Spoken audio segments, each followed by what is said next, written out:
دہشت گرد حفیظ اللہ security forces سمیت معصوم شہریوں پر حملوں میں ملوث تھا۔ شعبہ تعلقات عامہ کی جانب سے جاری بیان میں بتایا گیا کہ حفیظ اللہ قانون نافذ کرنے والے اداروں کو انتہائی مطلوب تھا۔ حکومت نے دہشت گرد حفیظ اللہ کے سر کی قیمت 1 کروڑ روپے مقرر کی تھی۔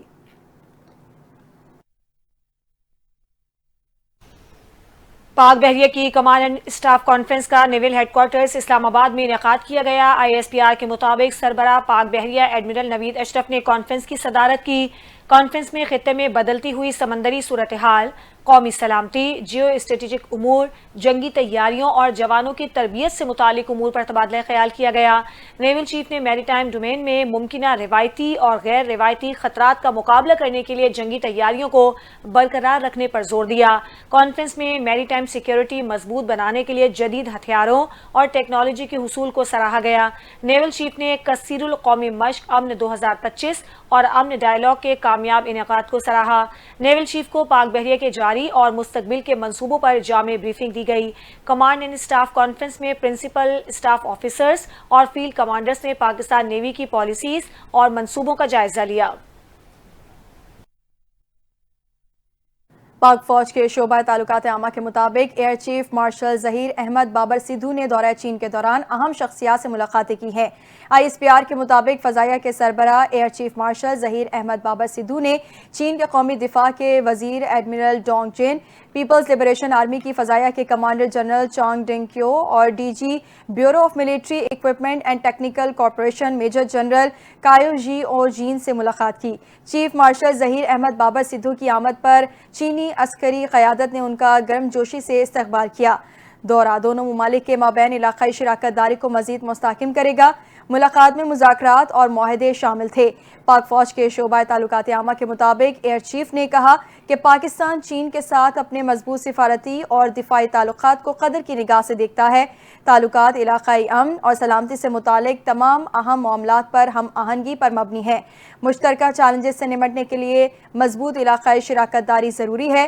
بیجنگ میں People's liberation Army Air Force headquarters پہنچنے پر air chief marshal Zaheer Ahmed Babar Sidhu کو چاق و چوبند دستے نے گارڈ آف آنر پیش کیا۔ PLAAF کمانڈر نے پاکستان ایئر فورس کے جوانوں کی پیشہ ورانہ صلاحیتوں کی تعریف کی۔ ٹرمپ ٹیرف کی بات کریں گے۔ امریکی ٹیرف کے نئے نفاذ نے پوری دنیا کی معیشت کو ہلا کر رکھ دیا ہے، لیکن چین اور امریکہ کے درمیان تجارتی کشیدگی عروج پر پہنچ گئی ہے، جس کی تصدیق وائٹ ہاؤس نے بھی کر دی ہے۔ اس حوالے سے رپورٹ دیکھیے۔ امریکہ اور چین کے درمیان تجارتی کشیدگی میں شدت آ گئی ہے، کیونکہ وائٹ ہاؤس نے تصدیق کی ہے کہ چین سے درآمد ہونے والی مصنوعات پر مجموعی امریکی ٹیرف اب 145% تک پہنچ چکا ہے۔ صدر ڈونلڈ ٹرمپ نے گزشتہ روز اعلان کیا تھا کہ وہ چینی مصنوعات پر نیا ٹیرف عائد کر رہے ہیں، جو 125% تک ہوگا۔ تاہم وائٹ ہاؤس کی وضاحت کے مطابق یہ نیا ٹیرف پہلے سے لاگو 20% ٹیرف کے علاوہ ہے۔ چین سے فینٹینل جیسی خطرناک منشیات کی اسمگلنگ پر دباؤ ڈالنا تھا، جبکہ 125% ٹیرف کو جوابی اقدام کے طور پر نافذ کیا گیا ہے۔ دوسری جانب چین نے بھی سخت رد عمل دیتے ہوئے خبردار کیا کہ اگر امریکہ نے اپنی روش نہ بدلی تو وہ آخر تک لڑنے کو تیار ہے۔ چینی معیشت پر اثر ڈالے گا، بلکہ امریکی صارفین کے لیے بھی قیمتوں میں اضافہ اور مہنگائی کا باعث بن سکتا ہے۔ صدر ٹرمپ نے 90 دن کے وقفے کا اعلان بھی کیا، جو کہ کینیڈا، میکسیکو اور دیگر ممالک پر عائد جوابی ٹیرف پر لاگو ہوگا، لیکن چین پر فوری طور پر نیا ٹیرف نافذ ہو چکا ہے۔